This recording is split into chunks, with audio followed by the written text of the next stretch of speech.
कुठलं टायगर काय कुठलं ऑपरेशन म्हणजे काय असतं? म्हणजे काय असतं ते पक्षप्रवेश मोठ्या प्रमाणात असं आहे की मुळात जे म्हणतात आम्ही ऑपरेशन टायगर करणार त्यांचं ऑपरेशन अमित शहाने 100 वेळा केलं. ते काय सरळ मार्गाने जन्माला आलेला गट आहे काय तो मेंढ्यांचा? अमित शहाचा पक्ष आहे ती काय शिवसेना आहे का?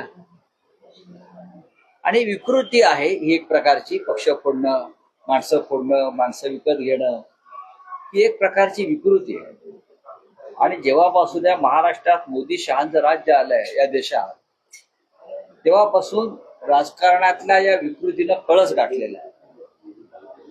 महाराष्ट्रासारखं राज्य सुद्धा त्यांनी या संदर्भात पूर्णपणे नासवलं. याचा अर्थ या गोष्टीला अंत नाही का? नक्कीच या गोष्टीला अंत आहे.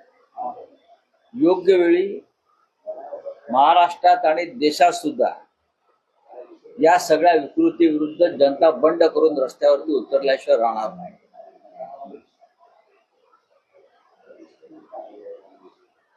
तृणमूल काँग्रेसचे काही खासदार जे आहेत ते लोकसभा अध्यक्षांची बीड घेणार आहेत. देशभरामध्ये प्रादेशिक पक्षांमध्ये असं सगळं केलं जातंय का? मीनाक्षी नटराजन यांचा राज्यसभेचा उमेदवार आहे. हे या देशातले प्रधानमंत्री ते प्रधानमंत्र्यासारखे वागत नाही. या देशाचे गृहमंत्री ते देशाची अंतर्गत सुरक्षा आणि इतर गोष्टी वाऱ्यावर सोडून बाकी इतर कामात बिझी असतात.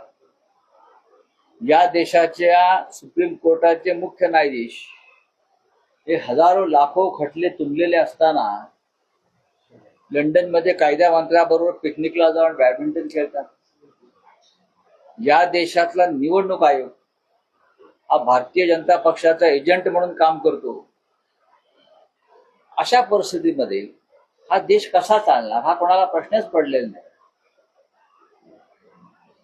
लोकांच्या मनातली खदगद ही स्पष्ट दिसते. त्यांच्या पक्षात स्वतःच्या खदगद, पण या खदगदीला सुद्धा नक्कीच वाट मोकळी करून दिली जाईल. 2 दिवसांपूर्वी मोदींनी जो नेहरूचा रेकॉर्ड मोडला, कशा रेकॉर्ड मोडला? ते फडणवीस असं म्हणतायत की शरद पवार असं म्हटले की मोदींची आणि नेहरूंची तुलनाच होऊ शकत नाहीच होऊ शकत. पण फडणवीस असं म्हणतात की त्यांचं बरोबर आहे कारण मोदी आहे. हो, मोदीच एक दुसरे मोदी निर्माणच होऊ शकत नाही. इतका क्रूर, अघोरी आणि विकृत नेता दुसरा निर्माण होऊ शकत नाही.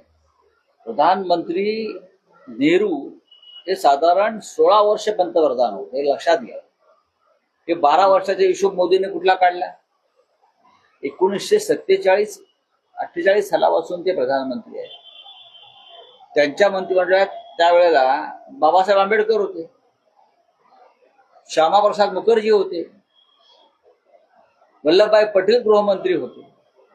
याचा अर्थ नरेंद्र मोदी आणि देवेंद्र फडणवीस बाबासाहेब आंबेडकरांना देशाचे पहिले कायदा मंत्री मानायला तयार नाही. जर ते नेहरूंना 1948 नंतर प्रधानमंत्री मानायला तयार नसतील तर याचा अर्थ ते सरदार पटेलांना देशाचे पहिले गृहमंत्री मानायला तयार नाही.